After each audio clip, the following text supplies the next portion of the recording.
मिडियमचे लोक आहात, पण जरी जुने कोणी असतील त्यांना कळालं असेल की मराठी भाषा ही अतिशय चांगली भाषा आहे, आपली मातृभाषा आहे ती. आणि तिच्यातले अगदी जुन्यातले जुने, जशी ही मावशी आहे ना, केस पिकली तरी बघा यांच्यापेक्षा देखणी दिसते बघा, मेकअप नाही टेकअप नाही काय नाही तरी तिचा नंबर पहिला येईल. यांनी चिकार मेकअप करून टेकअप करून काय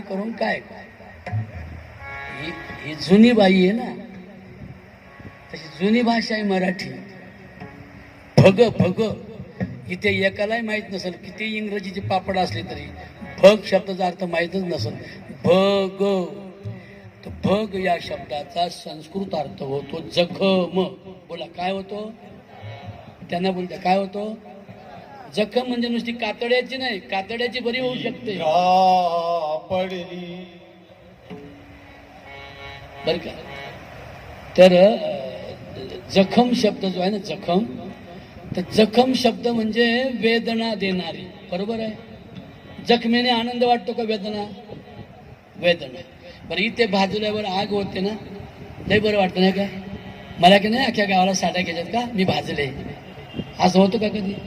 बरं मी म्हणतो कातड्याची जखम औषध लावल्या बरी होते, पण मनाला झालेली जखम, त्याला पाहिलं का माझं डोकं फिरतो, त्याला पाहिलं का मला असं डोकं फिरतो, तिला पाहिलं का माझं डोकं फिरतो.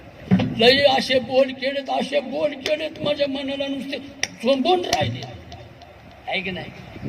ही जखमाचे की नाही? म्हणजेच भग शब्दाचा अर्थ होतो सडणे, भग शब्दाचा अर्थ होतो कुजणे, भग शब्दाचा अर्थ होतो वेदना, भग शब्दाचा अर्थ होतो चिंता, भग शब्दाचा अर्थ होतो दुःख.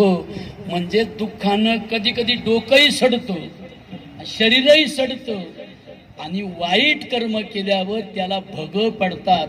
म्हणून वाईट कर्म करण्याची सोडून दिल्यावर आमच्यात जे निर्माण होतो त्याला भगवतो असे म्हणतात.